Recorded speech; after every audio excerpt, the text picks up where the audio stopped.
नमस्कार, मैं हूं संजीव कुमार और आप देख रहे हैं वेब समाचार। पूरे बिहार में पंचायत चुनाव हुए करीब करीब 1 साल का वक्त गुजर चुका है। विगत 1 वर्षों में जो वर्तमान के मुखिया हैं उनके द्वारा क्या कुछ काम किया गया है और इसके साथ साथ कुछ सम्मान की बातें, कुछ अधिकार की बातें होगी और कुछ राजनीति की बातें भी होगी। तो अभी हम लोग आए हुए हैं समस्तीपुर जिला में मोहनपुर प्रखंड पड़ता है और पंचायत का नाम है माधोपुर सरारी। और यहाँ के जो वर्तमान मुखिया हैं वीणा देवी जी हैं। हालांकि क्षेत्र में गए हुए हैं, लोगों से रूबरू हो रहे हैं। चूँकि जनता ने जब उनको 5 वर्षों के लिए मौका दिया है तो निश्चित तौर से पंचायत के हर सुख दुख में शामिल होना है, डेवलपमेंट में शामिल होना है और विकास भी इनको करके दिखलाना है। तो अभी हमसे जुड़ रहे हैं उनके प्रतिनिधि हैं, उनसे जानते हैं कि आपके जो मुखिया जी हैं उनके द्वारा जब शपथ लिए उनके द्वारा प्रथम हस्ताक्षर जो किस कार्य योजना को लेकर किया गया और बाकी जो सवाल जवाब है तमाम मुद्दों पे बातचीत होगी। तो अभी हमसे जुड़ रहे हैं कमलकांत राय जी हैं, उनके मुखिया जी के प्रतिनिधि हैं। पहले तो आपको वेब समाचार में बहुत बहुत स्वागत करते हैं कमलकांत जी। चलिए, आपको भी बहुत बहुत स्वागत। अच्छा, ये बताइए कि जब मुखिया जी ने शपथ लिया, शपथ लेने के बाद इस कार्यकाल में प्रथम हस्ताक्षर किस कार्य योजना को लेकर के किया गया? प्रथम हस्ताक्षर तो हमारे यहाँ बाढ़ग्रस्त क्षेत्र है, तो यहाँ हर साल बाढ़ आती है और सबसे ज़्यादा दिक्कत यहाँ रोड रास्ता का है। तो प्रथम हस्ताक्षर इनके द्वारा एक महादलित टोला में रोड का समस्या था, जिस रोड का प्रथम हस्ताक्षर किया गया और वो रोड बन के तैयार भी हो गया। जी। अच्छा, बताइए कि 15 से और सिस्टम से क्या कुछ कार्य चल रहा है? 15 से चल रहा है अभी युद्ध स्तर पर सोख्ता कार्यक्रम। गांव में सबसे ज़्यादा गरीब गुरबा के घर पर, घर तो है, चापाकल भी है, लेकिन उसको पानी को बहाने के लिए जगह नहीं है, जिसके लिए वो घर के आंगन में ही एक गड्ढा खोद के और पानी जमा करता है। और उससे जितने भी गंदा पानी रहने के कारण जितने भी मलेरिया का, डेंगू का जो मच्छर का उत्पन्न होता है और तरह तरह का बीमारी होता है, तो सबसे प्रथम प्राथमिकता के रूप में हम घर घर सोख्ता बनवाने का काम कर रहे हैं। पीएम आवास योजना के द्वारा कितने लोगों को आवास मिला? पीएम आवास योजना के अंदर तो हमको पूरा जानकारी नहीं है, इसलिए कि मुखिया के अंदर में पीएम आवास नहीं आता है। उसके लिए विभाग अलग है और उसके लिए जो पदाधिकारी कर्मचारी हैं वो अलग है।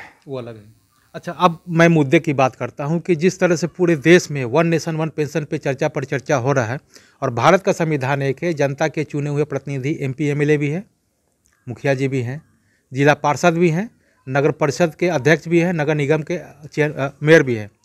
तो जब संविधान एक है, MP MLA को हर तरह का सुविधा क्यों और मुखिया जी को क्यों नहीं, जिला पार्षद तो क्यों नहीं? मिले तो सबको मिले, नहीं तो नहीं मिले। इसके बारे में क्या कुछ आपका कहना है? नहीं, ये बात तो सही है। जो एक नियम है, एक संविधान है, देश एक है, तो नियम एक होना चाहिए। और पेंशन मिलना सभी लोगों को, सभी जनप्रतिनिधि को, छोटा से लेके और बड़ा को भी मिलना चाहिए। और नहीं मिले तो किसी को नहीं मिलना चाहिए। इस बात के लिए हम समर्थन करते हैं। जो नहीं मिलना है तो किसी को ना मिले, मिले तो सभी को मिले। तो क्या इस मुद्दे को लेकर के कभी मुखिया या मुखिया संघ के द्वारा प्रखंड स्तर पे, जिला स्तर पे आप लोग कभी चर्चा की है? कई बार इस मुद्दा को हम लोग उठाए हैं। अभी वर्तमान में जो मुखिया का मानदेय मिलता है वो बहुत ही जीरो है। तो इसके लिए हम लोग कई बार इसका जिला स्तर पर मांग उठाए हैं, जो इसको मानदेय को बढ़ाया जाए। 2500 रुपया भी प्रति महीना के दर से, वो समय पर नहीं मिलता है। 1 साल के बाद, 2 साल के बाद, किसी मुखिया को तो समय काल भी समाप्त हो जाता है, उसके बाद भी नहीं मिल पाता है। तो इस समय सुधार होना चाहिए।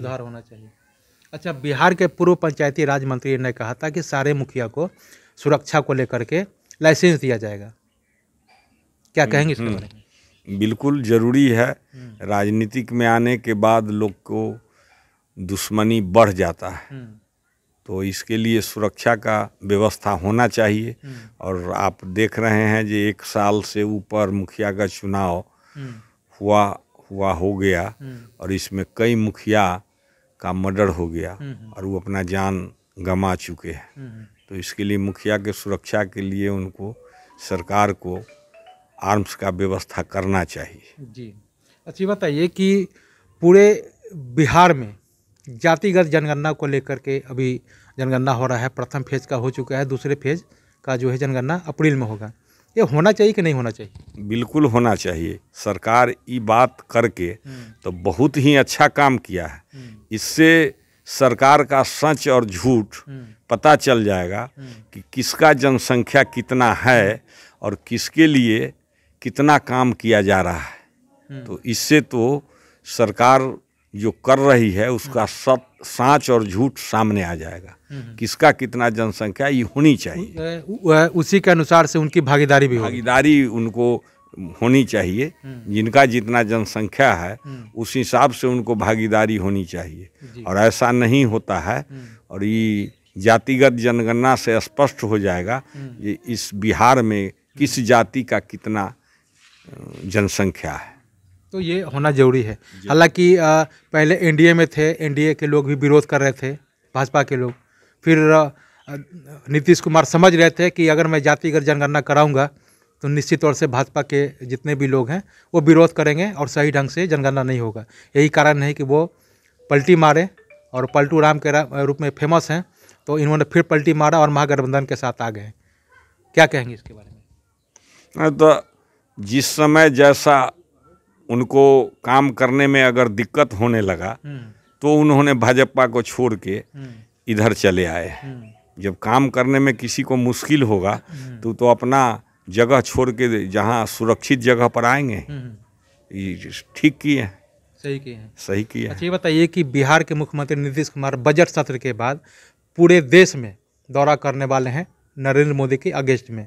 उनका कहना है कि भारत के प्रधानमंत्री नरेंद्र मोदी केवल प्रचार प्रसार पे ज़्यादा फोकस करते हैं। जो भी योजनाएं पूर्व में केंद्र सरकार की थी, जो कांग्रेस की रीजन में था, और बिहार में अभी जो वर्तमान में चल रहा है, उनका कहते हैं कि हर काम को लेकर कहते हैं कि काम आप कीजिए, योजना का नाम मेरे नाम पे कर दीजिए और काम करते जाइए, पैसा देते जाएंगे। तो इसी के विरोध में वो मोदी जी के खिलाफ देश दौरा करेंगे। क्या मोदी जी को इस बार हरा पाएंगे? नहीं, ऐसा बात नहीं है। काम करेंगे और काम जनता को जब नज़र में लगेगा जे नीतीश जी ही ठीक कर रहे हैं तो नीतीश जी काहे न हरा पाएंगे। नीतीश जी में इतना सक्षम गुण है और इतना जनता के दिल में बसे हुए हैं कि उन्होंने भी चाह लेंगे तो प्रधानमंत्री बन सकते हैं। तो आपने सुना कि जिस तरह से मुखिया जी के प्रतिनिधि हैं कमलकांत राय जी हैं, इनका कहना है कि नीतीश कुमार में प्रधानमंत्री बनने का क्षमता है और अगर ईमानदारी से बेहतर रूप से अगर काम करेंगे, जिस तरह से बिहार के डेवलपमेंट में, विकास में इन्होंने काम किया है, तो निश्चित तौर से प्रधानमंत्री क्यों नहीं बन सकते हैं, बन सकते हैं।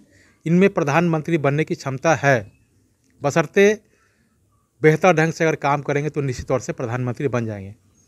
तो अब चलते हैं दूसरे प्रखंड में, वहाँ के जो जनप्रतिनिधि हैं उनसे जानते हैं कि उनके द्वारा क्या कुछ डेवलपमेंट और विकास का काम किया गया है। और सम्मान अधिकार को लेकर के जिस तरह से एमपी एमएलए को जो सुख सुविधाएं मिलते हैं तो मुखिया जी को भी मिलना चाहिए, सुरक्षा भी मिलना चाहिए। अंतिम सवाल आपसे है कि बिहार के मुख्यमंत्री ये कहते हैं कि हर पंचायत में एक सरकार भवन होना चाहिए, पंचायत सरकार भवन। क्या आपके पंचायत में है? पंचायत भवन होना चाहिए और इससे बहुत ही पंचायत के लोगों को सुविधा मिलता है। मेरे पंचायत में अभी सरकार भवन नहीं बना है। ज़मीन के बारे में भेजा जा चुका है सीओ साहब के माध्यम से, भेजा जा चुका है और अगला साल में मेरे पंचायत में भी बनेगा पंचायत सरकार भवन। मतलब जमीन को चिन्हित करके भेज दिया गया, जमीन को चिन्हित करके भेज दिया गया है जी। अब केवल वहाँ से स्वीकृति मिलेगी और पंचायत भवन मेरे पंचायत में भी बन जाएगा। तो इनका कहना है कि पंचायत सरकार भवन तो अभी नहीं है, लेकिन ज़मीन को चिन्हित करके भेज दिया गया है और निश्चित तौर से बजट सत्र के बाद इस पे कार्य जो है प्रारंभ हो जाएगा। आपने वेब समाचार में समय दिया, इसके लिए बहुत बहुत धन्यवाद। आपको भी, चैनल को भी हमारे तरफ से बहुत बहुत धन्यवाद।